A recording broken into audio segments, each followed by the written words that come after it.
untuk diberikan kepada kita, semuanya adalah perkara untuk kebaikan kita. Coba dilihat apakah ada aturan-aturan yang mengganjal diri kita, seperti aturan-aturan apa saja. Tidak. Seperti sekarang aturan dari vaksin, alhamdulillah sudah dibeli gratis, banyak. Maka pergunakanlah vaksin tersebut gratis. Atau aturan-aturan yang lainnya, aturan-aturan dari pemerintah, semuanya itu untuk kemaslahatan kita. Karena kita good manners, kita orang-orang yang berakhlak mulia dan diakui bahkan oleh negara, seperti kita, presiden kita, jazahullah khair, pemimpin G20, itu tidak menjadi perkara yang kita abaikan. Kenapa bisa terpilih Pak Jokowi sebagai presiden G20 dan sebagainya, padahal di sana ada presiden-presiden dunia yang lain? Maka karena good manners dan karena budaya kita yang tinggi. Dan di saat kepala pemimpin kita datang ke Rusia dan datang ke Ukraina ingin mensulah dengan kemampuan yang ada, maka itu pun suatu perkara yang sangat baik dari adab yang mulia, mengislah di antara dua negara yang perang. Sampai datang presiden kita ke tempat Ukraina yang sangat berbahaya, yang bisa jadi ada bom, bisa jadi ada sniper yang akan menembak ke tempat Zelensky, yang sangat berbahaya karena dibombardir oleh Rusia. Dan bisa berbicara di depan Putin untuk selesaikan perang dan jamin bahwa tidak ada yang kelaparan dari hasil peperangan ini. Ada presiden yang berkata demikian dan dia di kantornya, kantor pemerintahannya, mungkin jika berkata demikian dari ketua NATO ataupun Amerika akan dilabrak. Ini di istananya ngomong seperti itu presiden kita, karena dihargai oleh Allah sebagai seorang muslim dan keikhlasannya ingin membuat baik dari negara ini. Dan begitu pun disebutkan di saat dia diminta oleh Zelensky untuk membantu dari persenjataan, maka disebutkan di pasal kita, keyakinan kita orang Indonesia, tidak boleh ada dua negeri yang berseteru kemudian kita menjadi orang ketiga membantu senjata. Itu tidak ada aturan dari GBHN dan yang lainnya. Itu ucapan presiden. Namun jika kemanusiaan membantu makanan dan obat-obatan, kami siap. Dan itu prakteknya. Di saat presiden kita ke sana membantu dengan makanan dan obat-obatan. Mulia apa tidak akhlak seperti itu? Adapun orang-orang NATO ataupun orang-orang presiden-presiden yang lain, yang Amerika dan sebagainya, malah sibuk untuk menjual senjata kepada mereka agar mengompori dua negeri ini lebih terbakar. Orang dua negara yang berseteru, maka mereka menjadikan orang yang ketiga dengan menyulut petrol agar apinya lebih menyala dengan menjual persenjataan-persenjataan yang ada. Paham? Maka ini dari contoh bahwa pemerintah kita alhamdulillah mempunyai pandangan yang baik. Oleh sebab itu kembali kepada kita. Jika kita taat kepada mereka penyebab masuk kepada surga, maka syukurilah. Karena apa yang selama ini kita taat kepada pemerintah, pemerintah tidak memberikan aturan-aturan yang tidak sesuai dengan keagamaan dan peri kemanusiaan. Apakah pemerintah melarang kita sholat, melarang kita untuk melaksanakan haji dan umroh? Kecuali masalah COVID itu perkaranya lain, semua negara melarang. Adapun melarang untuk beribadah maka tidak ada. Maka wajiblah kita taat kepada pemerintah kita dan aturan-aturan mereka tidak dibuat menyelisihi fitrah manusia, menyelisihi peribadatan manusia kepada Rabb-nya, tidak. Maka itulah yang kedua, kita yakini ketaatan kepada pemerintah menyebabkan kita straight to heaven, langsung masuk kepada surga. Permasalahan yang ketiga yang dibahas kemarin apa? Bahwa ketaatan ini syaratnya apa? Jika tidak mengajak kepada kemaksiatan. Maka di dalam hadis yang kita sebutkan dari berbagai jalan kemarin, La ta'ata li makhlukin fi maksiatil khaliq. Datang dari Ibnu Umar dan juga datang dari sahabat Imran ibnu Husain dan juga datang dari sahabat Ali. Dari 3 sahabat lafadznya sama dan semuanya sahih. La ta'ata li makhlukin fi maksiatil khaliq. Makna ketaatan yang wajib bagi kita untuk taat kepada pemerintah kita selama tidak mengajak kepada kekufuran, kesyirikan dan perkara-perkara yang menyebabkan kemaksiatan kepada Allah. Ini 3 poin yang telah kita berikan dan sekarang kita masuk kepada poin yang keempat. Kita minum dulu.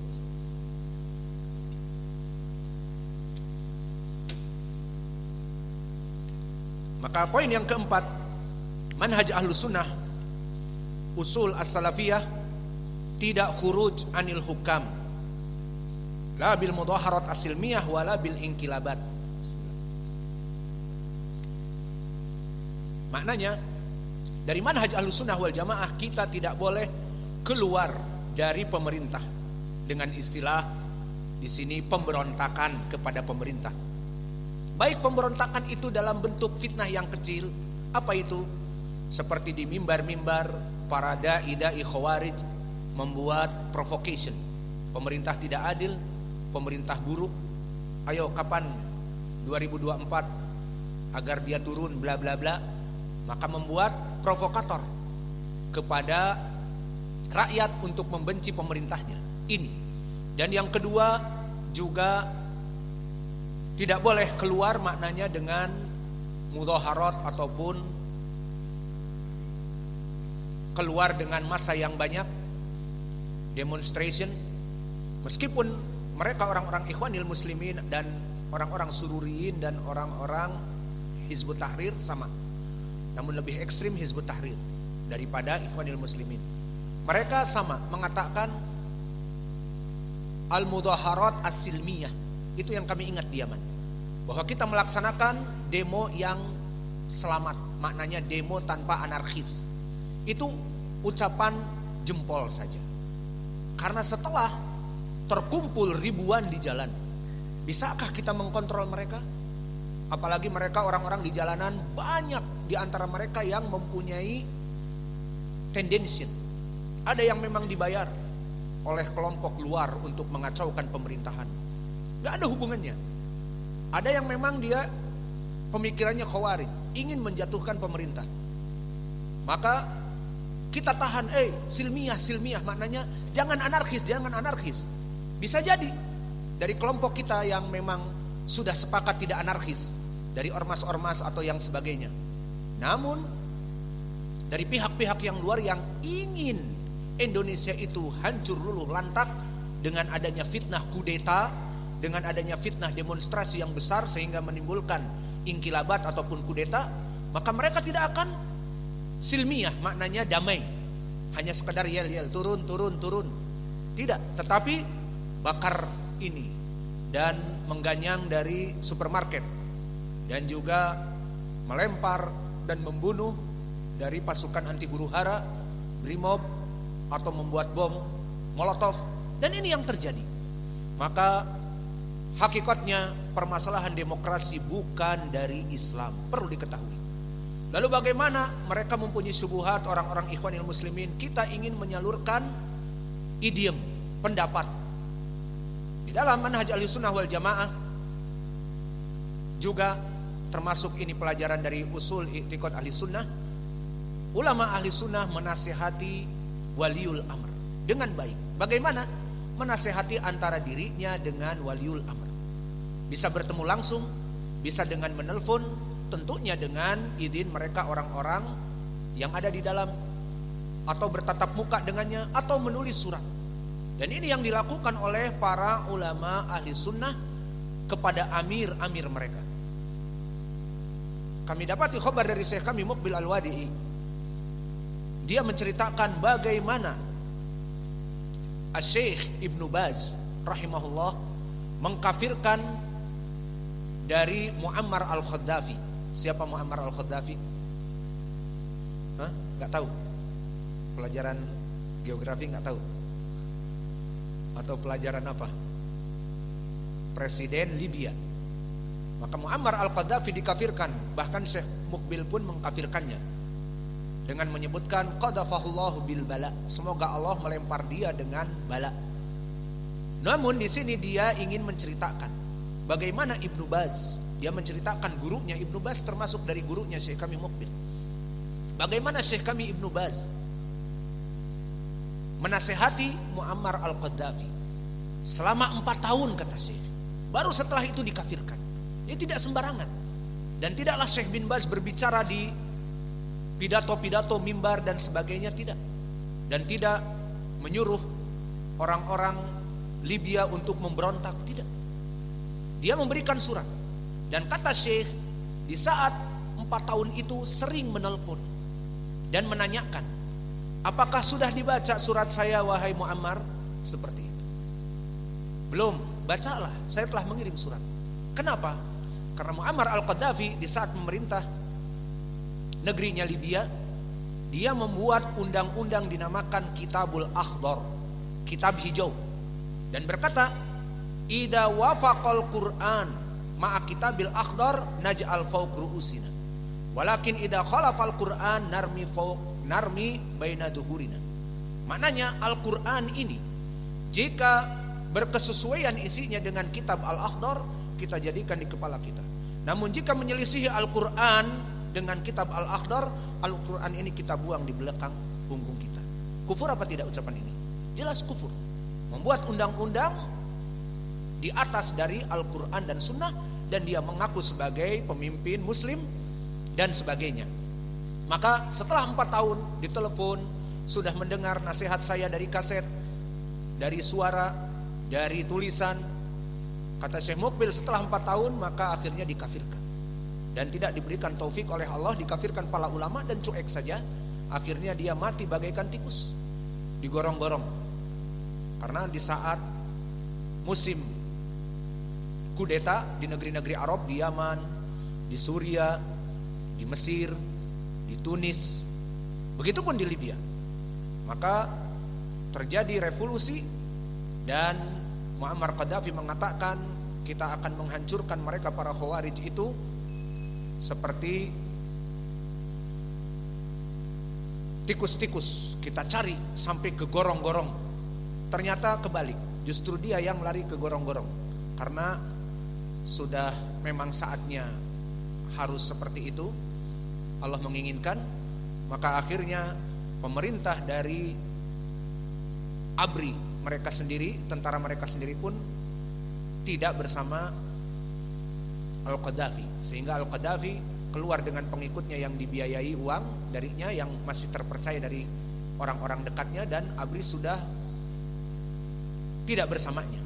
Akhirnya dicari dan didapati bersembunyi di gorong-gorong, dan ada videonya di YouTube bagaimana dia dibunuh di depan manusia seperti itu. Alhasil Allah tidak memberikan taufik kepada dia untuk bertaubat dari kekufurannya tentang Kitabul Akhdar.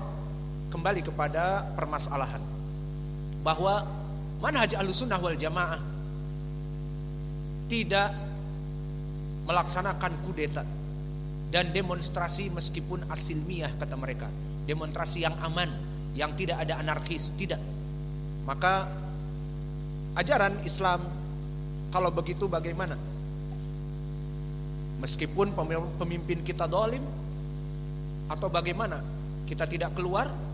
Maka jawabnya, manhaj Ahlussunnah wal Jamaah tidak boleh untuk mendemo pemerintah dan keluar dari ketaatan meskipun 1 jengkal saja, walau kana jairon, meskipun presiden ini jahat, wa mutaghalliban, dan dia berkuasa ataupun diktator istilah sekarang. Selalu hukumnya ingin dianggap benar, tidak peduli dengan kedoliman kepada rakyatnya. Ataupun sahibu bid'ah, dia mempunyai pemikiran kebid'ahan, seperti di zaman Imam Ahmad. Ataupun dia memukul dengan penuh kedoliman dan memenjarakan orang-orang yang menyelisihi dari perintahnya, baik perkara dunia ataupun agama. Maka kaum muslimin yang ada pada zaman itu tidak boleh keluar mengumpulkan massa untuk demo ataupun untuk kudeta. Kenapa? Karena perkara seperti ini masuk kepada kaidah tagyirul munkar bi munkar akbar minha haram, di mana kemungkaran ini dalih mereka, iya apa tidak? Kenapa melaksanakan demonstrasi? Karena kita tidak mau kemungkaran, iya apa tidak? Mereka mengajak orang-orang demonstrasi dengan tujuan kita tidak ridho dengan diamnya kalian semua. Maka kita mengajak manusia untuk demo. Sekarang demonstration mafsadahnya lebih besar daripada kejahatan ataupun kezaliman yang dilakukan oleh amir. Misalnya amir meninggikan pajak misalnya, atau amir membuat aturan yang tidak cocok, seperti dulu protes kepada aturan nomor demikian dan demikian demo. Maka itu perkara yang sepele saja. Namun dengan adanya demo dan bahkan para polisi dibunuh di jalanan, maka datang perintah dari atas, bantai mereka semua. Terjadi pembantaian kaum muslimin. Dan hasil dari pembantaian kaum muslimin di hari yang kedua, mereka lebih menyerang lagi gedung DPR dan gedung MPR dan bahkan tempat istana dari pemerintah. Terjadi tumpah darah di mana-mana. Mana yang lebih baik, coba kita lihat. Kata mereka tagyirul munkar. Ada undang-undang yang